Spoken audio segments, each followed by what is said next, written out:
Welcome out to the 2015 Best Value Conference. And we appreciate you guys being here today. This is going to be a little bit more family-oriented. We have found that a lot of people, they are interested in knowing how Dr. Dean actually came up with the best value approach and system. And it was actually first implemented in our family. And so we're going to give you and make our family very transparent to you and show you all the information of everything Dr. Dean did wrong and maybe some things that he did right. This is the agenda.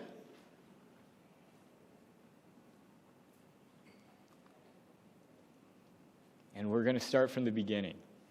This is a very innovative Kashiwagi family and where we came from. We're going to present a lot of information. Some of it you might not like. If you don't like it, remember it's only our family. It's nothing that's final. This is the way it is. It is just what we have observed in the Kashiwagi family.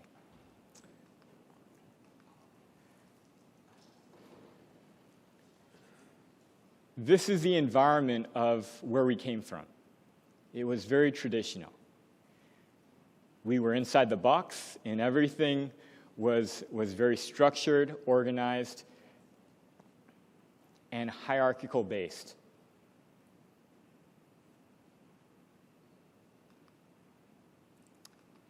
And this is how the Kashiwagi family got going.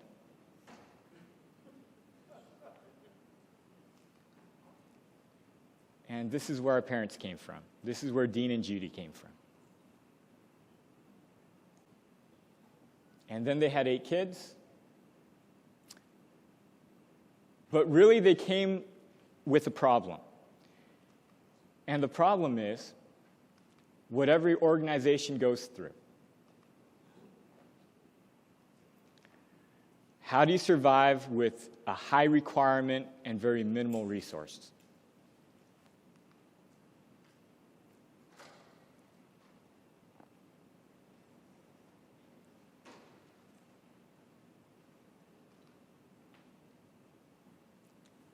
And what we found in observing our family, there were 2 methodologies here on the extremes. The first was rules. The second, have no rules. Very simple. You can see the ages when we switched. When we went to the no rules environment, Joe, who is the youngest, he was 4 years old. And he actually will get up to explain what no rules meant to you.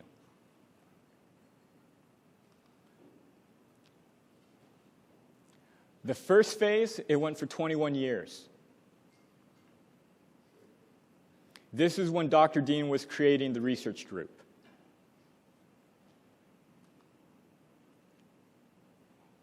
And these are some of the dominant characteristics of the system.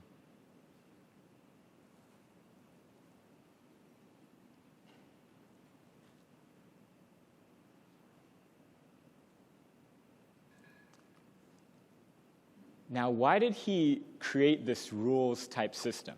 Why does any family create the rules-type system? These are some of the reasons. Because if you leave children to themselves, they're definitely going to do the wrong thing, right? So you have to tell them what to do.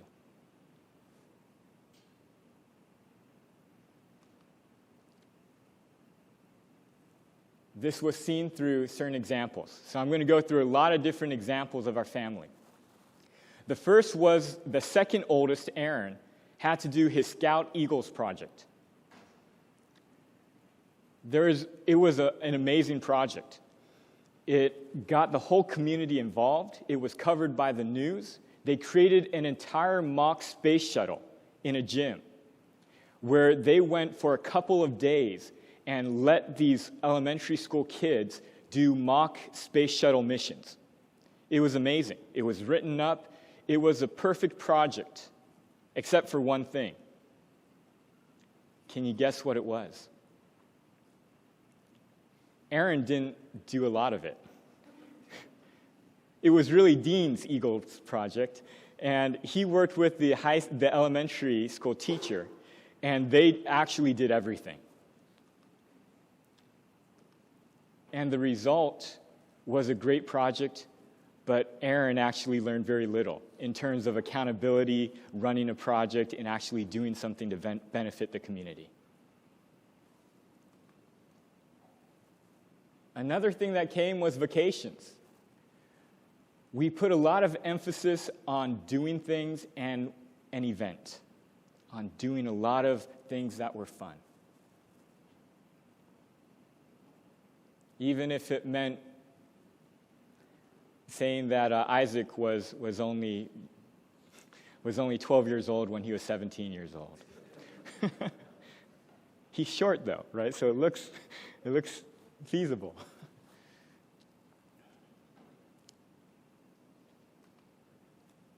Amazingly, even though we spent a lot of money to do a lot of fun things, when it came to living, we were always trying to save money. I remember Abraham, who is third to the youngest, always asking my mom why he had to take a bath in brown water. Well, it's because all the rest of the kids took a bath before him, right?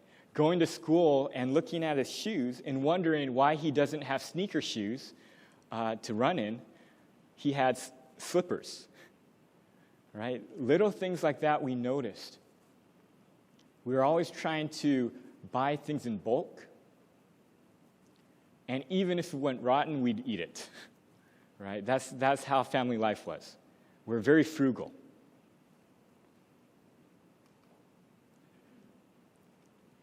But of course, we love celebrations. And every birthday had to have a party, had to have a homemade cake.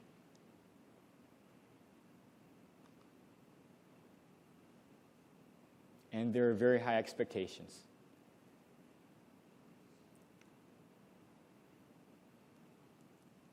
In fact, my mother created a whole curriculum for summer school for us. We would be sitting down, doing our alphabets, spelling, English, writing, memorizing, and it would take us probably half the day.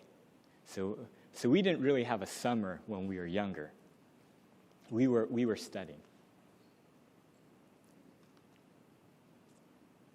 And the family was very self-sufficient.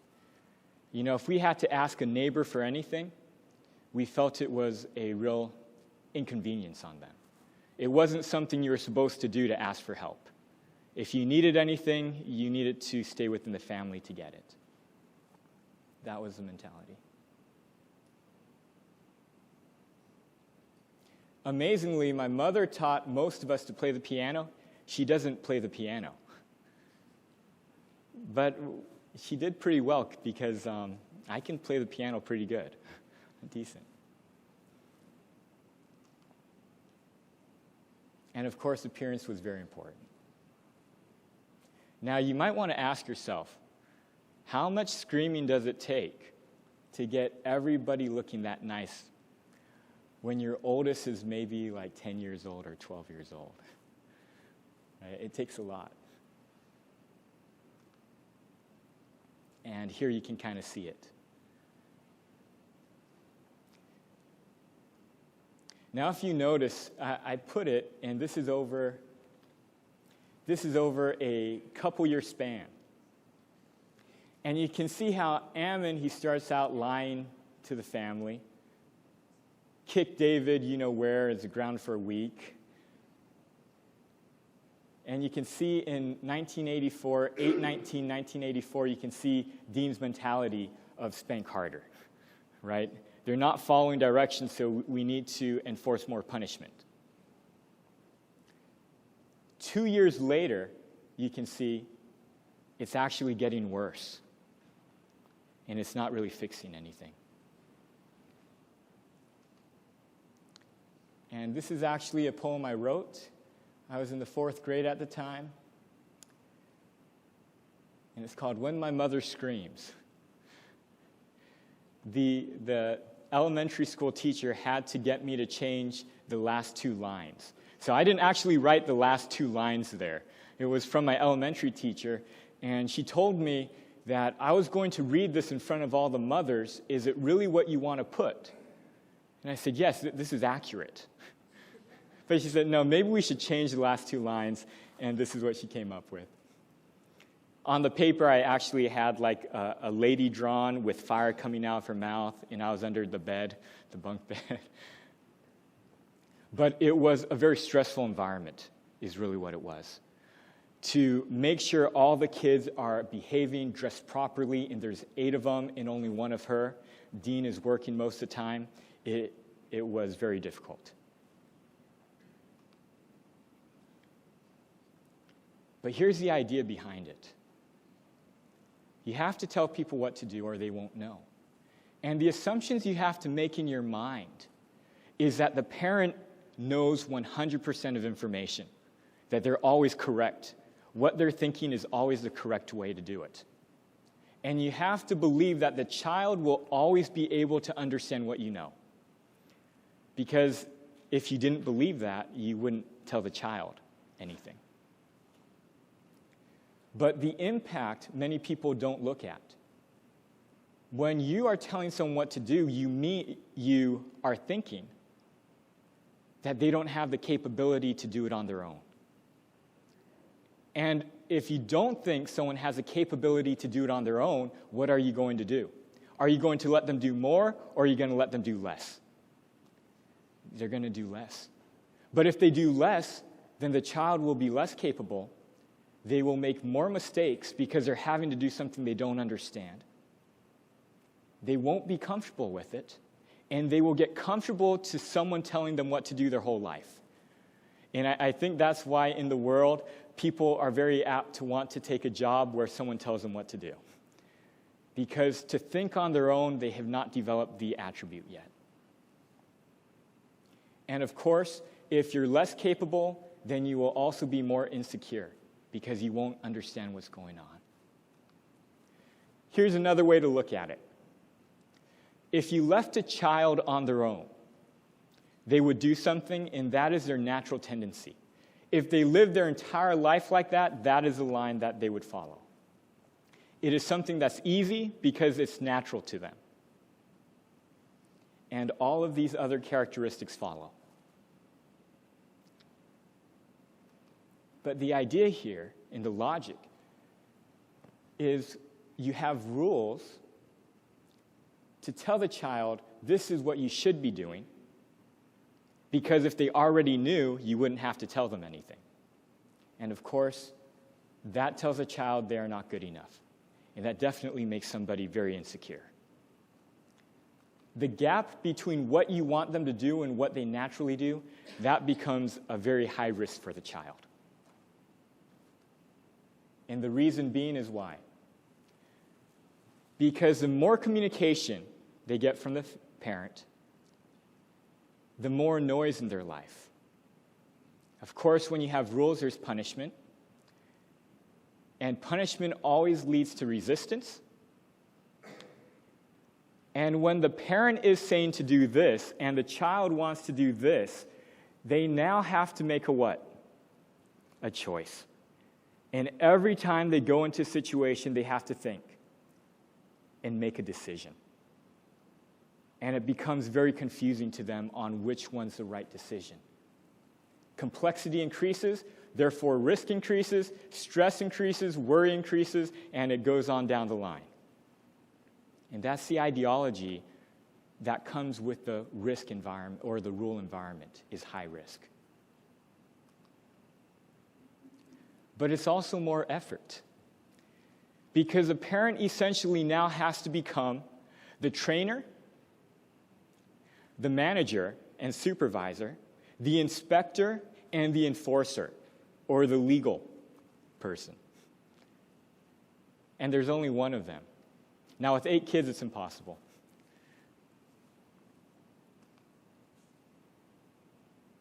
And these are the conclusions they have found. Now we go into phase 2. the no rules environment. And this is what it was.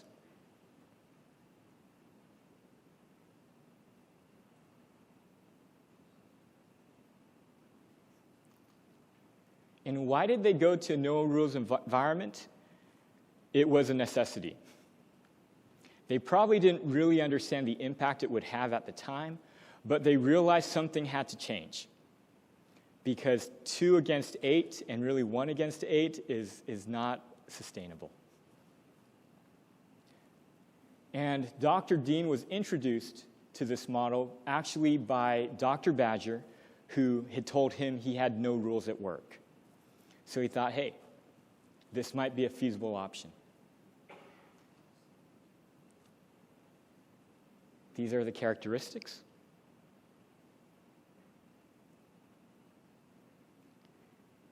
The main change, the rules environment focused on the parent, and the no rules environment, it focused on the child.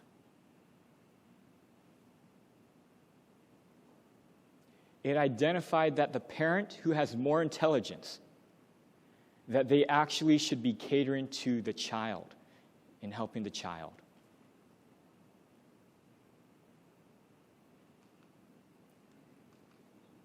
And so we started to see some patterns here. That, the new clothes every year, making sure everyone looked, like they are, well off and good and treated well, it went away. They realized what's inside matters most.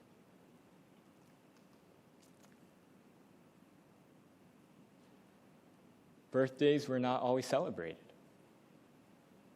To be honest with you, they didn't have to be, because Joe and Isaac, whenever they wanted something, they got it.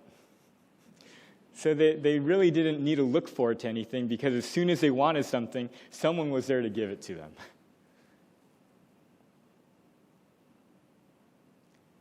But events in life became less important, and it was more important that somebody understood what happened. So high school graduation, bachelor's degree, university graduation, not as important. It was more important that the child knew what they wanted to do and where they were going.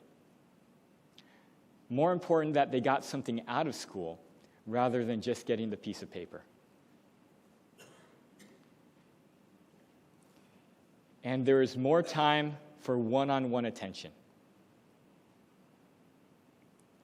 I think they realized, what's the purpose of going on a family vacation to build unity when half the kids are really upset that they were forced to go on the family vacation? So they started to realize, let people do what they want to do.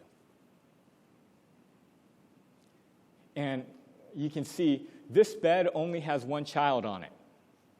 Normally, 1 bed has at least 4 children on it, right? So Joe, when it gets down to the younger kids, they really got spoiled. And this was the last time Dr. Dean had fun.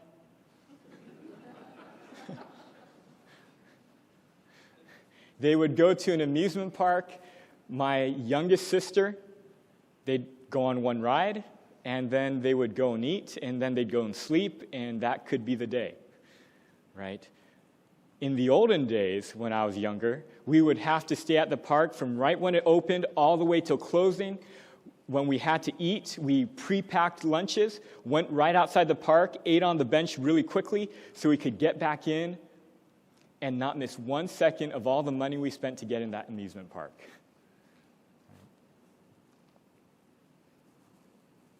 As we grew older and we went to the no-rules environment, we utilized other people more. My mother was not the person who was teaching everybody and having to do everything. And you can see the older kids ended up having to take more responsibility for it. I have to tell you a story about, we have a drug resistance program for younger children. And everybody, when they're in the elementary school at the 6th grade, they write an essay explaining their view on drug prevention and in how they're going to help the community. When it got to my age, I didn't write my essay. My oldest brother did, Aaron. My older brother did, Aaron. And I won the award. I won the best essay out of the whole group. And I stood up there and I let everybody know how good I was. And I didn't write the essay. Then Mimi, my older sister, ended up writing the essay for my younger sister. And it actually went for 4 years. And amazingly, 4 years down the line, everybody got the best award for writing the best essay, and no one actually had wrote it. Now, that's not maybe the most honest thing. But what the younger kids started to find out is that it's good to utilize other people's expertise. It makes life a lot easier for you.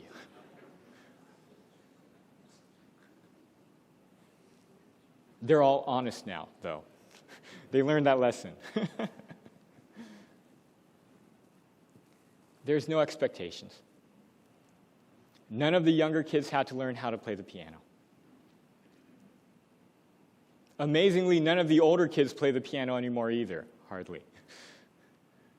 We use it, but not very much. Not as much as we thought we would when we were younger.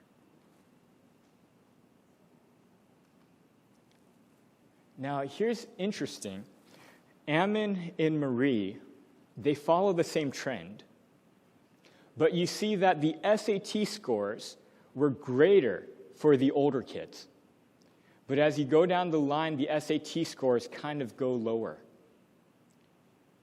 But you see the GPA actually, as you go down the line, it increases and becomes more stable. And part of the reason is the older kids, they had more technical capability because we were forced to do homework so much, forced to do our arithmetics. But the younger kids had more stability. So when we got into the semester and we got into our grade levels, the older kids did not have the stability to last the entire year. When it got to a point we didn't want to do anything, and our GPA went down, even though our information and our technical capability was high. The younger kids, we did not focus on the technical. We focused on making them more stable. And so you can see when it gets to their grade point average, they were able to maintain a higher GPA because they were more stable, more consistent with doing their work, and more accountable. And so this is a no-rules model.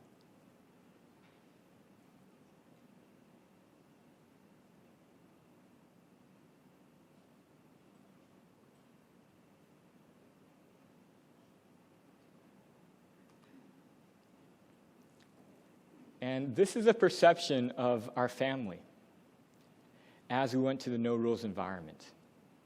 This perception was created last year.